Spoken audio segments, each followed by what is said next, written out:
Good morning, distinguished judge and colleagues. Welcome to Taipei, Taiwan. My name is Wei Chang Li, the Vice Superintendent of the Taipei Veterinary General Hospital.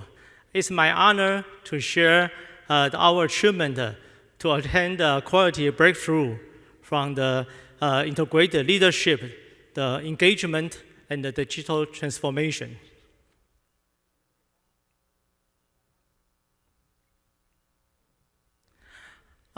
First of all, I introduce myself. I'm a gastroenterologist doctor and also a hospital health executive. I got my MD degree in Taiwan and my doctorate degree in United States Johns Hopkins School of Public Health for quality care. And later on, I also have some career in the government as a general director in the health department of the medical affairs, also in charge of the quality care, and also I was the CEO of the Joint Commission of Taiwan. That's a non-government organization for the quality improvement and the patient safety. I have also joined some international quality associations such as ASQA, the Asian Society for Quality in Healthcare, and the international society like the ISQA. So from these roles, I have learned the sustainable quality care relies on system design, the transparent governance, and also the culture that learns from both success and failure. This is the agenda I will share you this morning. There are about 4 points. One is the challenge and the breakthrough opportunities. And then I will show how the government's policy from the top down to guide the quality improvement. And as the case of Taipei Veterinary General Hospital, I will show how the hospital engage to the policy and the continuous quality improvement effort. And finally, we'll direct the future direction for the continuous quality care.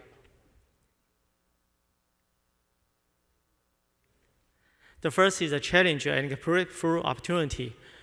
I think I am maybe the person from the healthcare system in Taiwan, but not all of you are from Taiwan. So I would like to show you why I need to talk this topic here. Because first I want to show Taiwan's healthcare quality has been admired by many international rankings, such as the Medical Index. Taiwan has earned the highest quality of care for 6 years in a row, and also by the other index, such as the CEO World.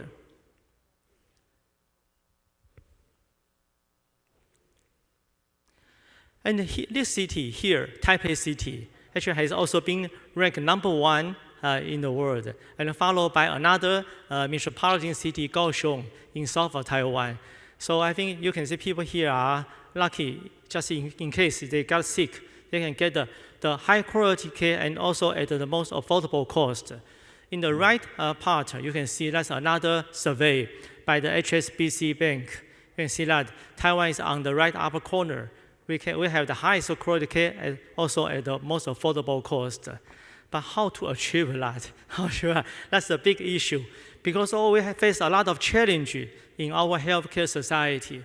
First of all, Taiwan has the lowest birth rate in the world, even lower than South Korea, Japan, and Hong Kong. That's a big issue. This year, we estimate we will fewer than 130,000 newborn in year 2025. That's the lowest number in history. So we are facing the workforce shortage, especially in healthcare, such as doctors, nurses, pharmacists, and the other healthcare professionals. The second is on the other side, this year, 2025, we are meet the standard of 20% of our people older than 65 years old, which means the super aging society of Taiwan. That's a big, many of you know that the old age creates a lot of the medical need and the medical services. And third, there's a growing the expectation for the high quality care and safe and affordable care. The economy of Taiwan is, I think, is good so far, but not all patients are equal. And there are still some middle and low income group. They are looking for more affordable costs, but they expect better quality of care based on our previous experience. And first, the last one is transparent benchmarking. There are a lot of the benchmarking, like the ICQCC, that push the hospital need to move forward, especially in quality of care. So based on this challenge, we need to, okay. So fortunately, we have the breakthrough opportunities. That's the key agenda I will share with you this morning. First, we will show how the government can do the top-down policies, and then followed by the bottom-up engagement. Finally, I will also talk about how we utilize and leverage the ICT into our quality improvement activities. So first, I want to talk about top-down policies. Even though the quality control is still from the bottom up, but I think for the sustainable quality improvement, the government top-down policy is very, very important. And from my perspective, I think that's the most important driving power for all the hospitals in Taiwan. In Taiwan, we have the mandatory hospital accreditation every 4 years. That's a very important part because I have been the CEO of Joint Commission of Taiwan. The Joint Commission of Taiwan is responsible for the hospital accreditation on a regular basis. And this hospital accreditation is most focused on the quality and the patient safety.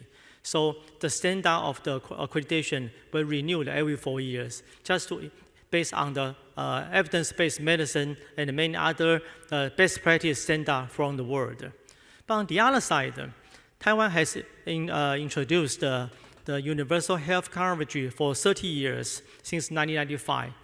And our reimbursement benefit, the incentive, are linked tightly with our accreditation performance, which means in Taiwan, all the delivery hospitals have 3 tiers.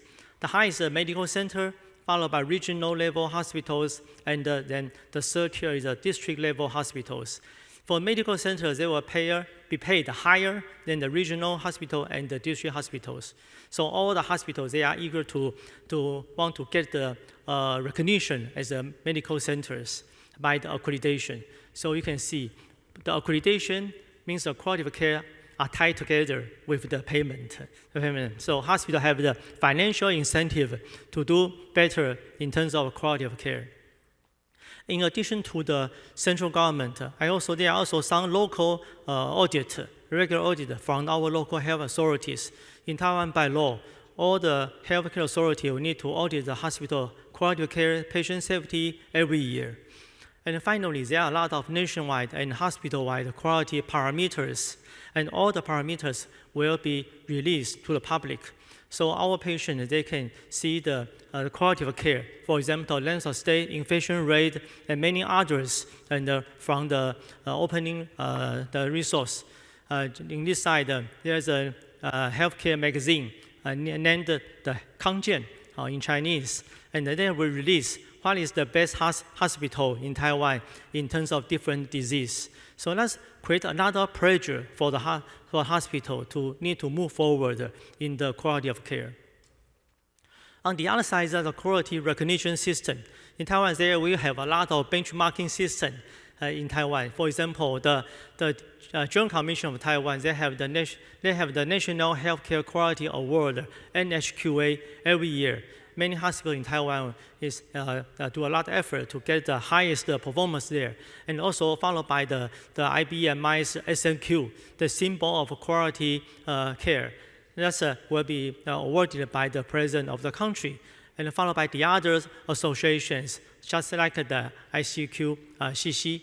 And actually, in Taiwan, many hospitals attend many international benchmarking systems.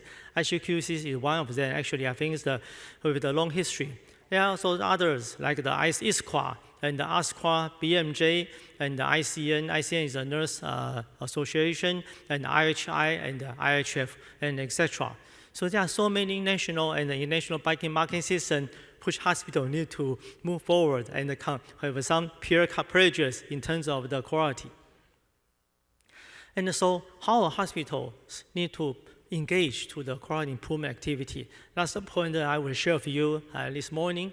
I will follow up, I think there are because quality, I think, is very important for hospital. In Taiwan, because on the universal health coverage, they set up the price for each different services. For example, if I do a appendectomy for the acute pancreatitis, acute appendicitis, the cost is the same between hospitals. However, so the patient, they will search the hospitals and doctors, not based on price, but based on the quality of care. In Taiwan, we have about 30% government are government hospital, and 70s are non-government hospital. But under the same single-payer system, the payment for different surgery are the same between public and non-public hospitals in the same level. So patients, they can have free choice. They can pick up the best performance hospitals based on for their disease treatment. So we need to compete not by price, but by the quality of care. So I will share with you the case of Taipei Veteran General Hospital, how we engage. Taipei Veteran General Hospital was, this is the 60 years anniversary. So it was founded in 1958. And actually it's the largest public hospital in Taiwan. And we have the mission. We are providing the highest quality and the safest medical service to veterans, their families, and the general public. So it is not just only serve the veterans, the retired servicemen, but also for all citizens. And our value is to treating patients as our own family and striving for the excellence. I think that means, I think that's the very important philosophy for our quality improvement. And just a profile, we have about 10,000 employees within a hospital and more than 3,100 beds in one campus. And that's including the 1,500 doctors and more than 3,000 nurses.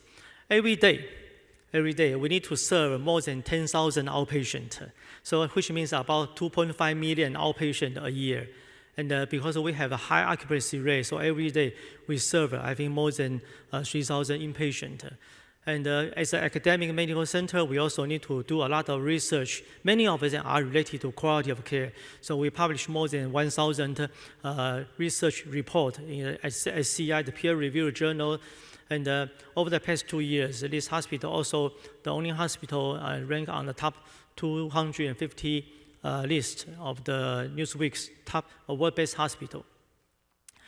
At hospital, we actually, as a teaching hospital, we teach how to do the best practice for doctors and nurses, more than 3,000 trainees at the hospital every year. And so we got some recognition in quality of care from the global level and the national level and the regional level. For the global leading practice, as judged by the SNQ award, in the arrhythmia treatment, the Fabry disease, that's a kind of inherited disease for child, and also the renal anemia treatment.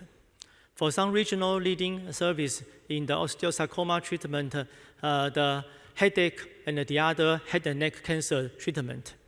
And there are also many other national level leading practices from the hospital. But how we to do it good, and we are not satisfied with our result. We want to be better because I think they are still the best practice in the world. So we have engaged to the quality improvement. That's chaired by, we have the committee, we call the Quality Improvement Committee, chaired by the President, Dr. Chen. He's a very famous orthopedic surgeons in Taiwan and also in the world. And I am the co-chair for the committee. So we have a department called the Quality Improvement Department, and so they will supervise more than 49 committee members of the hospital in each department. So our quality improvement, not just for the nurses, but also for the other department, the other professionals. And every year we will have some initiative from the bottom. We encourage our employees to identify the problem from the bedside, for the first line employees. They can they can compose a QCC, and to trying to solve the problem. And the hospital will give them necessary resources and the help. And for the best practice within the hospital, we will encourage them to join the local benchmarking activities and even the international benchmarking activities, such as the ICQCC.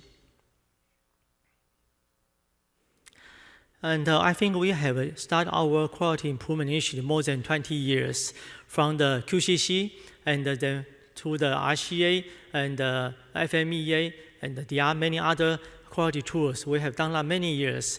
For each one, we also encourage them to do that. And we also give them sponsorship to do the benchmarking activities nationally and internationally. So now, as a quality transparent benchmarking, we got a lot of awards from these activities. I think that's most important, not just the awards themselves, but we're trying to bring the external standard and the global best practice into our hospital's culture, such as from the ICQCC. For the awarded the activities, we were just involved in our standardized part of treatment. So I talked to the nurse head. I said, yeah, actually many initiatives have been standardized at my hospital, and also to be the reference of this country. I will talk a little about our history together with the ICQCC. And the Taipei Veteran General Hospital, our team have joined the ICQCC since year 2016. I think almost about 10 years. Over the past 10 years, except for in the COVID-19 pandemic year, we are not there, and we got 7 gold awards for the ICQCC quality competitions. So I think that's the reason maybe I here I can share with you our experiences. For example, in year 2019 in Japan, in Tokyo, Japan, we feel that we have the quality improvement circle, as there are many patients at the tertiary care hospitals, like Taipei Veteran Hospital. They are at the end stage of the heart failure. It's very difficult, and many of them are very critical. But before our quality improvement initiative, many of them or their families still urge to do the many invasive resuscitation at the end of life. But I think that it's not, it doesn't make sense, because they have been the end of life. We need to give them the hospice care. So we have the quality improvement initiative. You can see the outcomes. The coverage rate for the hospice consultation increased, I think it's from the 5% to 42%. And the DNR agreement rate from the 26 to 78%. That's a very important step. Now we have extended from the end stage of heart failure to the end stage of the other disease, such as cancer and the lung and the liver disease. That's the most popular disease in Taiwan, especially at the medical center. Yeah, also another effort is in the year 2022 in Indonesia, and we improved the stability rate after the initial care and the treatment for the inpatient with pneumonia. A lot of patients with pneumonia, their stability rate is very important, but still very low. So we are trying to combine the evidence-based medicine, the PPE bundle, which means that the first one means the percussion. Appropriate percussion is very important for to trying to reduce the nosocomial infection. And second is for the postural drainage. And the third is for the expansion of the chest. From this evidence-based bundle, we introduced that by our QCC, and then you can see our stability rate improved from 73% to 91%. And also the length of stay also decreased, also 1.5 days. So this one has been standardized, extended to the other part of the infection control world.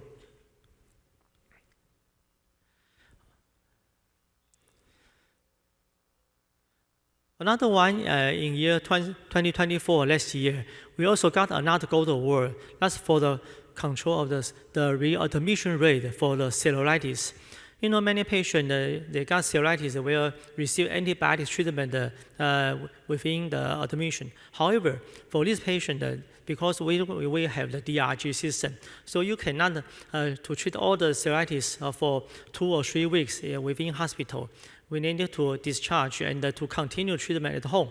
So we initiate a quality control circle, and we combine the treatment, the information, linked together from inpatient to outpatient and to the home care. So we set up an APP and trying to teach patients how to control the cellulitis treatment at home, and also can give them the antibodies at the outpatient basis, not the inpatient basis.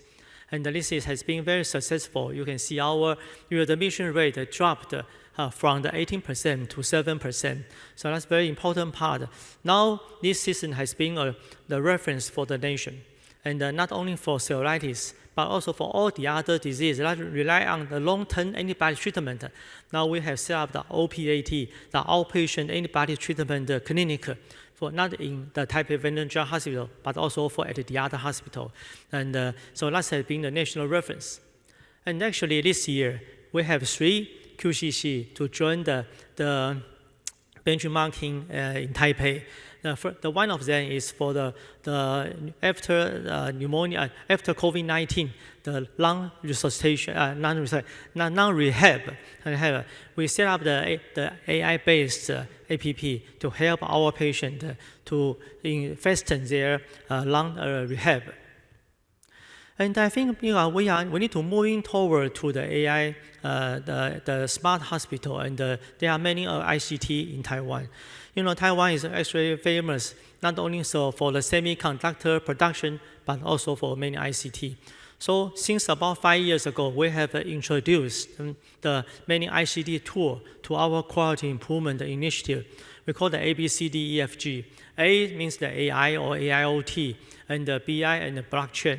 And so followed by the cloud system-based applications and the data, and recently we also developed a digital twin to fasten the treatment and the edge computing, the 5th generation transmission, and also the most popular, the generative AI.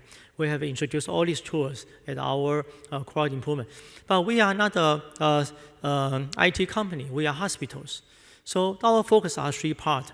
The most important part is the first end, to improve the quality and the patient safety. I think that's the most important part. And also just want to introduce to our traditional QCC tool. For example, we have the many APP applications on our mobile phone. So patients, they can access their information before coming to the hospital for outpatient visit. During the visit, they can continue to monitor their situations, and after visit, they can get their information, their study result on the cell phone, and using the telemedicine to communicate with their medical teams. In Taiwan, I need to share with you, for all the 23 million people, all the medical information will upload to the MediCloud. That's run by the government. So the patient and their doctors, family, their medical teams, their family doctors can access their information online 24 hours after their visit. So I can also access my information. You can set up the phone. There's every person in Taiwan, we have an account. So from the account, I can see all my medical information over the past 3 years, including the hospital-based, the primary care doctors, pharmacists, many others. And also we are trying to connect the IoT information, such as the information from my smartphone and the smartwatch and many other IoT. They are very important because we can avoid the duplication of medical services, especially for medication safety. And this is the year of AI. We also apply many AI into our clinical decision support. I think that's also an important part for the quality improvement. For example, we have using the electronic cardiogram, the EKG. We can use that to predict many, for example, the heart failure, the risk for heart failure, the Brugada disease, and the pulmonary hypertension. We have also introduced the AI in our endoscopic study to be a co-doctor for our gastroenterologist, another supervisor. And also we do that in the metabolism. We adopt the retina AI for the diabetes risk screening and the risk prediction. For dialysis, Taiwan, unfortunately, we have the highest prevalence rate and the incidence rate for the end-stage renal disease. And we have more than 90,000 patients are under regular dialysis therapy. And we have introduced the AI system to keep the safety and to ensure the quality of care during the hemodialysis to avoid the sudden onset cardiac arrest and the overdrive. There are also many others have been induced in Taiwan. In my hospital, there have been more than 60 programs of AI are under study, and about more than 20 of them has been adopted in our clinical practices. For example, we have also introduced another AI, rapid AI, for the patient with the cerebral stroke. You know, we need to get the most critical time, the golden time, to make a decision for a patient with a stroke. Do we need to give them the RTPA or the EVT during the 25 minutes? Now, after introducing the AI, we can shorten the time, and so we can save the life and to reduce the long-term sequel for the stroke. This system has been used in the offshore island like Jinmen, and because there is not there's no neurosurgery or NP doctor every day in the offshore island. AI has also helped us to diagnosis and as early as possible for the neuropsychiatric disorders. So this we use our database for the PET and the functional MRI. We can identify the schizophrenia and the specific precise location for all activities and give it an appropriate treatment after the quick diagnosis. This system also being adopted and used for the Alzheimer's disease detection and the treatment. All these two AI has been got a recognition for Edison Award in the United States in early this year. We have also adopted the robot. You can see two robots in the first floor, but we also adopt the robot and the daily practice. In my hospital, actually, every day we need to practice more than 3,000 the blood drawing and test tube. So that the robot can help our technicians to dispense and deploy the test tube and send it to the central lab. And we also use the robot at our isolation ward to avoid to decrease the work burden for our nurses and doctors, and also for the isotope, we call it radioisotope isolation ward, because after the treatment by the radioisotope, there is still some emission for our radiation. So for the first 3 days, we use robot instead of the nurse to help our patient in terms of medication and the other food deliveries. We are introduce more and more robots at our daily practices. And also, but in Taiwan, we are facing the biggest challenge is still for the chronic disease. For example, the diabetes, chronic kidney disease, hypertension, heart disease, and for the Asian population, they have the muscle weakness and the other disease. So we are creating as a team, creating an APP to create a personalized data platform. So all the information for a person will be linked together within the platform.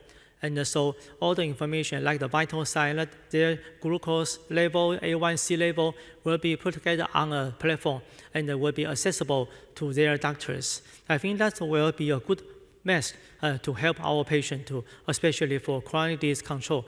This is a table for our the pilot study. So this is not only just for the within hospital, but also for those who are living in the long-term care facilities, including diabetes, sleep disorder, dementia, and many other diseases. And these systems are now linked together with the government, the medical cloud, as I mentioned earlier. And for the quality control, we need to the data parameters, quality parameters, also for the dashboard. So we are combining the AI and the BI together to give the dashboard. So our doctors, nurses, they can see the almost real-time information for the quality improvement initiatives.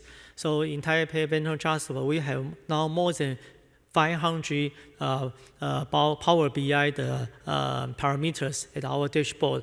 They are all from the bottom up, because I think that's not I ask them to do that, because I encourage them to do that, and I will teach them how to do how to utilize the Power BI. It's not difficult once you familiar with them. And I think that's a very important part of for the quality improvement. We can just not do within the hospital. We need to work together with the other hospitals, and not only hospital, but also with other ICT companies. Fortunately, Taiwan, we have many national and internationally well-known ICT companies, such as the Microsoft, ASUS, Acer, and the Fastcom. And there are also many different level hospitals. We work as alliance for the quality improvement. Just last week, we signed a MOU with the Fastcom, and I think most of you know that the Fastcom is the largest assembly factory in the world for many, many devices, including the iPhone within your pocket. So I think that's a very important part. We work together, and because we want to learn their efficiency and their quality control methodology, as well as our co-create a new year. A new year is we are combining the two knowledge together. One is from their side, their AI algorithm, and their robot, and their digital twin. And from the medical side, we will contribute the domain know-how for our knowledge in terms of the cardiovascular disease, cancer treatment, and many others. So I think this is the win-win solution for both sides. And I see that's maybe the direction, it's the right direction for the continuous and sustainable quality improvement, at least for the hospital. Finally, I want to make a conclusion and here give some take-home message for all of you.